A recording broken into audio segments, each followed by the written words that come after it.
Olá, pessoal. Salve, salve, queridos alunos, queridas alunas. Tudo bem com vocês? Espero que todos estejam divinamente bem, tá bom? Então estamos aqui hoje para fazer a correção do exercício, né, da aula 11, que trata sobre formação do território brasileiro e também trata sobre as divisões regionais do Brasil, tá? Para você que já assistiu, então, estas aulas, né, já que a aula 11 foi dividida em duas partes, espero que você possa agora, então, gabaritar todas as questões, tá bom?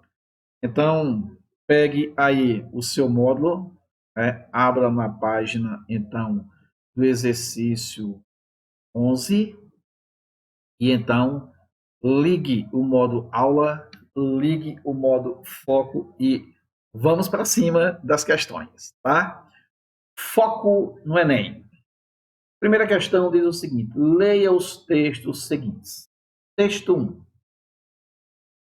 Programa do Partido Social Democrático, PSD. Capitais estrangeiros. É indispensável manter clima propício à entrada de capitais estrangeiros. Olha só, tá? Que informação legal, não é isso? Então vamos aqui marcar assim, ó. Beleza? Então está dizendo assim, olha, a importância do capital estrangeiro para aumentar o crescimento da economia do país. A manutenção desse clima recomenda a adoção de normas disciplinadoras, os investimentos e suas rendas, visando reter no país a maior parcela possível de lucros auferidos, ok? Então vejam só que ele cita aqui, ó, visando reter no país a maior parcela de lucros conquistados. Programa da União Democrática Nacional, a UDN, apelar para o capital estrangeiro necessário para os empreendimentos de reconstrução nacional e, sobretudo, para o aproveitamento das nossas reservas inexploradas, dando-lhe um tratamento equitativo e liberdade para a saída de. Tá vendo?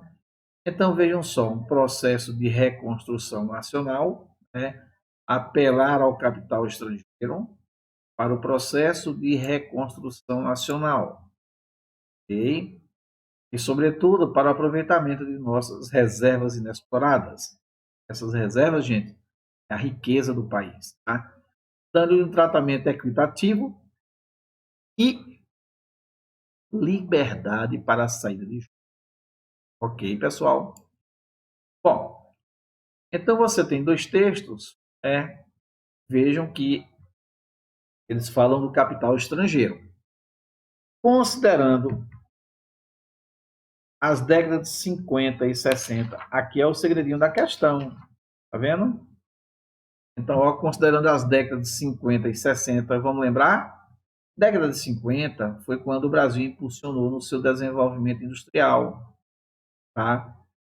Então, é o forte processo então de crescimento econômico, fundamentado no plano de metas de JK, lembra lá? 50 anos em 5, os anos 60, os anos, então, inclusive, do milagre econômico brasileiro. Então, considerando os anos 50 e os anos 60, no Brasil, os trechos dos programas PSD e UDN convergiam para o quê? Ó? Bom, então o que é que você pode observar? Dois partidos, então, opostos, mas que tinham, tanto um PSD como o outro, na verdade, algo em comum, que era o quê? Tratamento dado ao capital estrangeiro. Tá? Então, isso seria na autonomia da atuação das multinacionais, ok? Não. Seria a descentralização da cobrança tributária. Vamos grifar aqui, ó. Descentralização, ok?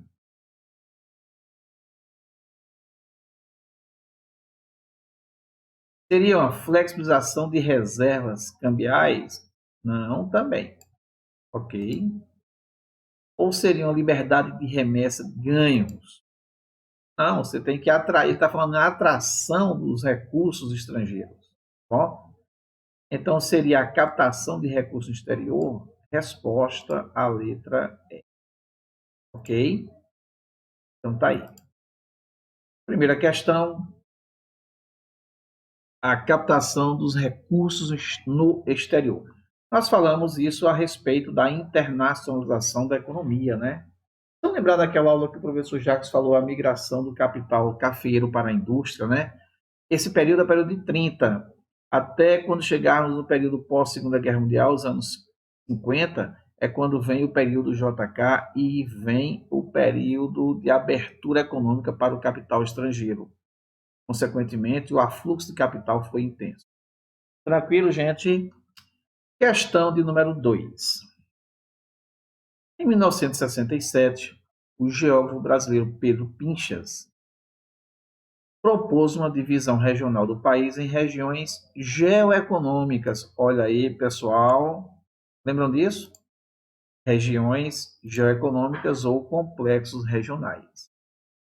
Essa divisão baseia-se em processo histórico de formação do território brasileiro, levando em consideração especialmente os efeitos da industrialização. Muito bem, está aqui. Dessa forma, busca-se refletir a realidade do país e compreender seus mais profundos contrastes. Está vendo? Bom, então, uma informação aqui importante para todos vocês é quando se fala do Brasil de contrastes, né? E aí, galera, olha aqui uma informação importantíssima para você, ó, propôs, tá? Então, é uma proposta. A divisão em regiões geoeconômicas ou complexos regionais encontra-se na seguinte representação. Então, estou perguntando o seguinte aí, quais são as regiões geoeconômicas ou complexos regionais? Vocês lembram? Vocês devem estar lembrados que nós temos 3, né? Ou seja, está em qual letra? Aqui, ó, na letra C, onde você tem o complexo amazônico,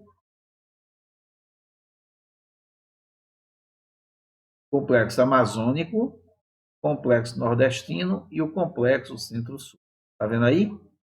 3 complexos, então, regionais. Ou a mesma coisa que regiões geoeconômicas. Tranquilo, gente? Beleza? Bom, então, vamos para a próxima questão, questão de número 3.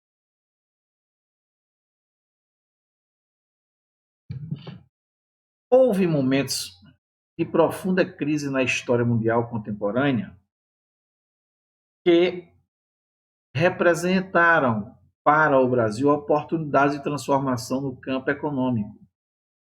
A Primeira Guerra Mundial e a quebra da Bolsa de Nova York. Por exemplo, levar o Brasil a modificar as suas estratégias produtivas e a contornar as dificuldades de importação de produtos que demandava dos países industrializados. Nas 3 primeiras décadas do século XX, o Brasil. Presta atenção, Primeira Guerra Mundial, está falando do Brasil. Então, Primeira Guerra Mundial, o Brasil passa a produzir o que antes vinha de fora, né? Chamando isso de quê? Política de substituição dos importados, tá bom? Quebra da Bolsa de Nova York, em 1929, por exemplo, fez o quê? O declínio da atividade cafeira, tá? E a ascensão, então, daquela chamada burguesia industrial. Estão lembrados que nós falamos nisso? Então, ou seja, o capital do café agora estava sobrando. O que fazer com esse capital do café? Levar o capital do café para o setor industrial, ou seja, é esse café que vai impulsionar a atividade industrial no Brasil. Tá bom? Aí ele coloca, nas 3 primeiras décadas do século XX. Aqui, tá vendo? Vamos destacar isso. Ó. Bom, impediu a entrada de capital estrangeiro, grifar a palavra impediu, porque está errada. Priorizou o ensino técnico no intuito de qualificar a mão de obra nacional direcionada da indústria. Isso aqui existiu, tá? Mas só que foi típico dos anos 50, devido ao processo de abertura econômica, tá bom? Experimentou grandes transformações tecnológicas na indústria e mudanças compatíveis na legislação trabalhista.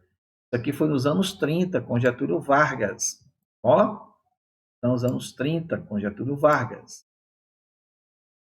Aproveitou a conjuntura da crise para fomentar a industrialização pelo país, diminuindo as desigualdades regionais.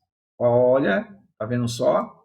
Vamos grifar isso aqui, tá? Diminuindo as desigualdades regionais.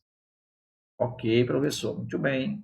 Direcionou parte do capital gerado pela cafeicultura para a industrialização, aproveitando a recessão europeia e norte-americana. Aqui está a resposta correta. Ok, gente? Então tá aí para você, ok?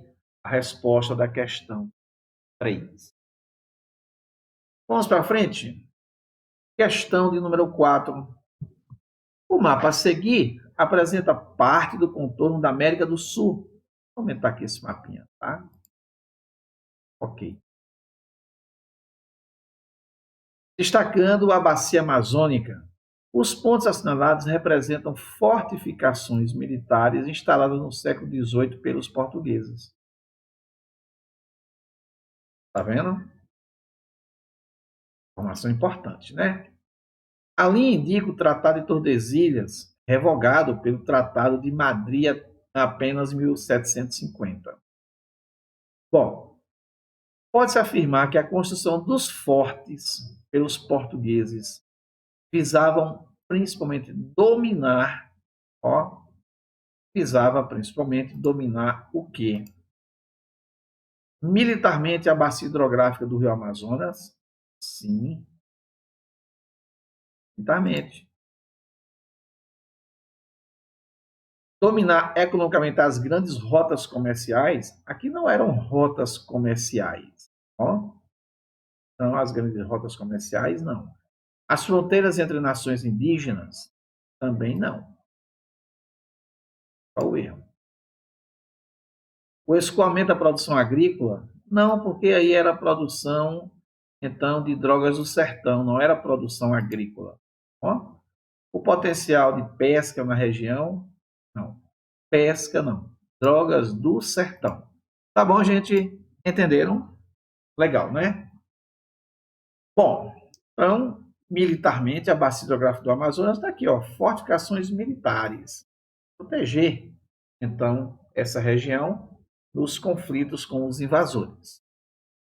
Questão de número 5 é igual à questão 3. Questão de número 6. Observe a rede telefônica. A charge, datada de 1910, ao retratar a implantação da rede telefônica no Brasil, indica que esta permitiria aos índios se apropriarem da telefonia móvel. Gente, ó, datado de 1910. Nada a ver, então, aqui com a telefonia móvel. Ampliaria o contato entre a diversidade de povos indígenas. Vamos grifar o erro.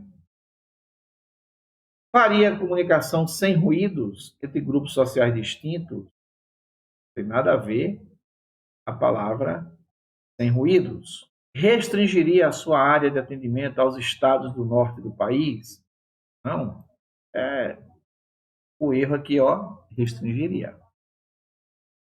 Possibilitaria a integração das diferentes regiões do território nacional? Sim, certeza. Ó, então, verdade, a letra é. Tranquilo, gente? Beleza? Vamos então para a questão de número 7. Ok? Considerando que em uma anamorfose geográfica os elementos representados não aparecem em escala cartográfica e não há fidelidade nas normas, mas uma distorção no fenômeno representado, leia os mapas a seguir. O mapa 1, ele trata do PIB de 2016. Qual o destaque? Veja que nós temos como destaque as regiões Sudeste e a região Sul, né? Veja que o mapa 2 trata da mortalidade infantil. Então, veja qual o destaque? A região Nordeste. No Brasil, existe uma profunda desigualdade regional, expressa em indicadores econômicos e sociais. Com base nos mapas 1 e 2, respectivamente, é possível concluir que a região Sudeste apresenta crescimento econômico superior à média nacional, sim. Contudo, possui elevada taxa de mortalidade infantil superior ao Nordeste. Vamos grifar o erro, superior ao Nordeste. As regiões Centro-Oeste e Sudeste, respectivamente, apresentam os PIB regionais mais elevados do que as demais regiões brasileiras, no entanto, apresentam altas taxas de mortalidade infantil. Veja que a Centro-Oeste não tem essa alta taxa de mortalidade infantil, tá bom? Letra C. As regiões Sudeste e Sul, respectivamente, são as regiões que apresentam os maiores PIBs. No entanto, o Nordeste e o Norte apresentam as mais elevadas taxas de mortalidade infantil. Aqui está a resposta correta, meu povo, ok? Corrigindo os erros das outras, as regiões Norte e Nordeste, respectivamente, apresentam alto PIB em relação às demais regiões, bem como as maiores taxas de mortalidade infantil do país. Ok? Vamos grifar o erro. Então, Norte, Nordeste. Tá bom? Professor, e a letra E? As regiões Sudeste e Nordeste, respectivamente, apresentam os maiores PIBs regionais. Tá? Aqui o Nordeste, maior PIB regional, está no Sudeste e Sul. E as maiores taxas de mortalidade infantil. Questão número 8. Considerando-se o mapa e os conhecimentos acerca da região Nordeste, é correto afirmar que, vamos ver a região Nordeste? Letra A, zona da mata. Letra B, agreste. Letra C, sertão. E letra D, estamos falando do meio norte. Ó, a Mata dos Cocais é encontrada na sub-região indicada por A, com A, a zona da mata. Mata dos Cocais é encontrada em D, que é a região, então, do meio norte. Tá bom? Então, tira A e bota D de dado. B. A sub-região B corresponde a uma área de sotavento, razão pela qual apresenta, dentre outros fatores, clima semiárido? Não. Isso aí seria a letra C. Vamos tirar B e colocar a letra C. Ó, então, ó, aqui é a letra C. 03. Professor, o que é sotavento? Sotavento é a parte que fica por trás dos planaltos. Barlavento, área úmida, chuvosa. Sotavento, seco, é área do sertão. A Bahia é o estado nordestino com maior extensão territorial, sendo também o mais populoso e o mais densamente povoado. Bom, a Bahia é o estado mais extenso? É.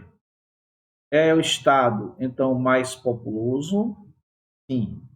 Mas é o mais densamente povoado? Não, porque o mais densamente povoado vai ser aquele que tem menor área territorial. Então, estamos falando, tá? Pernambuco tem maior densidade, a Paraíba tem maior densidade, Sergipe tem maior densidade, enfim. Então, 03 errado. 04, a principal bacia leiteira e a policultura comercial praticada em pequenas propriedades, então caracteriza a sub-região C. O sertão, não, porque o sertão é grande propriedade. Então aqui, ó, vamos tirar C e colocar B, bom? Então, não esqueçam. Tira C e coloca B, que é o agreste. Na sub-região D, tá vendo? Meio norte, encontra-se o único delta em mar aberto das Américas e as maiores amplitudes térmicas do país. Bom, então aqui, ó, nós temos 05, delta do Parnaíba e temos São Luís do Maranhão como sendo a região de maior amplitude de marés. Tanto é que lá em São Luís do Maranhão, onde tem um protótipo voltado para a maré motriz. Tranquilo? Bom, questão de número 9. Considerando os movimentos que configuram a nova geografia no território brasileiro, é correto afirmar que, letra a pequena complexidade funcional da rede urbana brasileira associa-se a um padrão de interações espaciais eminentemente regional, visto que o país está estruturado em torno de metrópoles que articulam relações de limitada abrangência espacial. Vamos então grifar aqui, ó, limitada, ok? Pronto, é o erro da alternativa. Mesmo que o desenvolvimento da produção agrícola no Brasil, algumas regiões ainda não foram incorporadas pelos novos padrões modernos da produção e do consumo, em especial as regiões nordeste e norte do país, onde inexiste agricultura moderna mecanizada. Olha, grifo o termo, inexiste. É indiscutível a existência da integração plena do território brasileiro, para a qual os meios de transporte naval, aéreo e rodoviário contribuem de igual maneira. Olha, grife de igual maneira.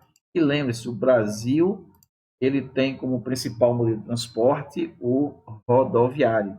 Então, o Brasil adota o modelo de transporte rodoviário predominantemente. E a letra D, a despeito do ciclo sucessivo de crescimento econômico regional, instaurou-se no Brasil, a partir da segunda metade do século XX, a expansão da economia realmente nacional, quando a hegemonia da região sudeste sobre as demais regiões não pôde mais ser contestada. Verdadeiro, né, gente? Lembra aí, nos anos 50, praticamente tivemos a famosa política de substituição dos importados. O Brasil entra na fase do projeto desenvolvimentista 50 anos em 5, plano de metas, tá bom? Questão número 10. Na década de 1980, no cenário da urbanização do território brasileiro, as cidades pequenas e, sobretudo, as médias passaram a apresentar índices mais elevados de crescimento que as grandes concentrações citadinas.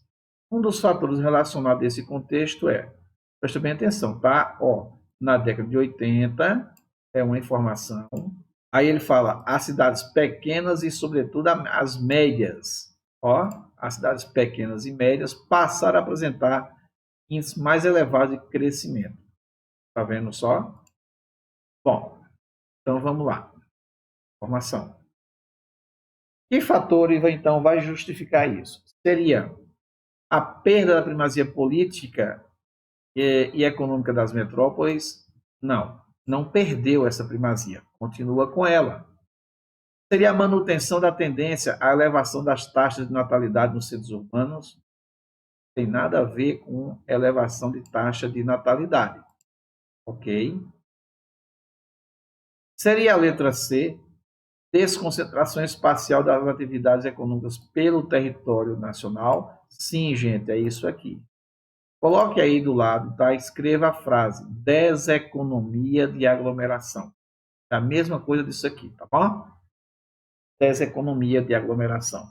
Questão de número 11. Os estudos da divisão regional do IBGE tiveram início na década de 40, lembram? Com o objetivo de sistematizar as várias divisões regionais que vinham sendo propostas, de forma que fosse organizada em uma única divisão regional do Brasil, para a divulgação das estatísticas brasileiras. Observe o mapa ilustrativo a seguir. Qual ou quais os critérios de regionalização a divisão do mapa acima apresentada considerou? Quem lembra? Foram os demográficos da letra E? Claro que não. Os culturais? Também não. Os agrários? Também não. Os étnicos? Não. Olha ele aqui, ó. As regiões chamadas regiões fisiográficas. Quando falamos, então, nas divisões regionais, lembrar que a primeira, né, região natural, 42, 45 regiões fisiográficas. Depois tivemos em 1900, nos anos 60, né, as divisões, a divisão regional com base em regiões homogêneas, né, e até 1988, regiões homogêneas. Aí vem as propostas, né, dos complexos regionais, e até a última, que foi o meio técnico científico informacional. Tranquilo? Questão de número 12. Tá? A análise do mapa a seguir permite afirmar. Olha aqui o mapa, está dizendo assim, olha, gente, grande concentração, tá, populacional na faixa litorânea. Nós chamamos isso de quê? Povoamento periférico, tá vendo? Historicamente, a colonização trouxe essa característica de concentrar a população na faixa costeira, enquanto que o interior, vamos perceber a presença de verdadeiros vazios demográficos. Tranquilo? Então vamos lá. As maiores densidades demográficas estão situadas em eixos espaciais fortemente urbanizados, como as áreas litorâneas, a região do Vale do Paraíba, que é o eixo Rio-São Paulo, tá bom? E as grandes metrópoles como São Paulo e Rio de Janeiro. Esse quadro geográfico é histórico, notabiliza como consequência da implantação próxima à costa brasileira dos primeiros territórios de povoamento. Qual é o nome disso? Aprendemos. Povoamento periférico. Ok, professor. As capitais planejadas Belo Horizonte e Cuiabá também concentram grandes manchas urbanas na região Nordeste e Centro-Oeste. Olha, Belo Horizonte, gente, fica na região Sudeste. Nada a ver aqui com, então, Nordeste, tá bom? Cuiabá, sim, região Centro-Oeste. Então, aqui, falso, item 2. Item 3. O Norte e o Centro-Oeste passaram por alterações na densidade demográfica nas últimas décadas, por serem regiões que vêm apresentando características de áreas acentuadamente urbanizadas e de grande produtividade agrícola. Áreas contíguas à mancha localizada na região norte, de tradição pastoril, também estão entre as áreas de maior povoamento. Então, vamos grifar aqui, ó, a palavra acentuadamente urbanizadas. Bom? Então, a alternativa para ser marcada, somente a letra A. Tranquilo, gente? Beleza, né? Vamos para a próxima questão. A próxima questão diz o seguinte: a organização política administrativa da República Federativa do Brasil compreende a União, os estados, o Distrito Federal e os municípios. Sobre esse assunto, analise os itens a seguir. As terras devolutas, indispensáveis à defesa das fronteiras, e as construções militares são consideradas bens da União. Claro que sim, né? Tudo pertence à União. Os estados podem incorporar-se entre si, sim, subdividirem-se ou desmembrarem-se para anexar-se a outros. Claro, é permitido, tá? De fusão de estados ou cisão de estados. É vedado à União estabelecer cultos religiosos ou igrejas, mencioná-los ou embaçar-lhes o funcionamento. Também, né? Porque o Brasil é um país laico, né? Enfim. Para manter a integridade nacional ou por termo o grave comprometimento da ordem pública, a União poderá intervir nos estados e no Distrito Federal. Sim, desde que seja questões de soberania nacional, né? Compete à União, aos estados e ao Distrito Federal legislar concorrentemente sobre florestas, caça, pesca, fauna, conservação da natureza e defesa do solo. Sim. Aqui, gente, nós temos todos os itens verdadeiros, marcaremos a letra E. Tranquilo, galera? Beleza, né? O Brasil está dividido em 3 regiões geoeconômicas. Olha aqui, ó, regiões geoeconômicas, são os complexos regionais. Estão lembrados? Complexos regionais. Que refletem as diferentes formas de ocupação humana ao longo do tempo histórico. Quais são os complexos? Nordeste, Centro-Sul e Amazônia. Ok. Analise os aspectos que caracterizam essas regiões. Vamos lá, então. O Nordeste é a principal área de refluxo, saída de pessoas das migrações internas do país. Êxodo rural.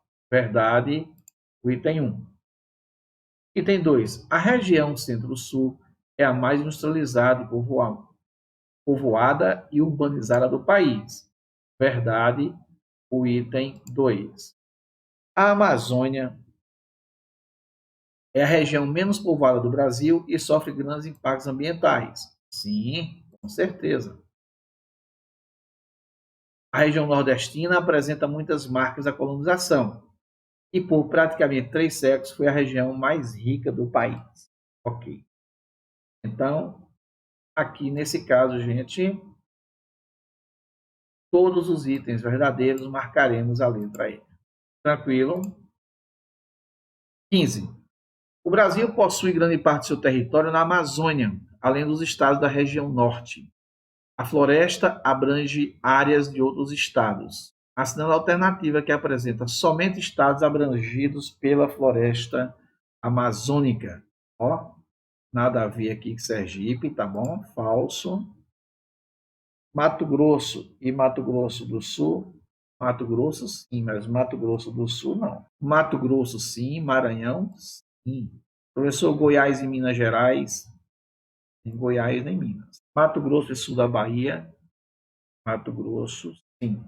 Mato Grosso do Sul, né? Então, Mato Grosso do Sul, não.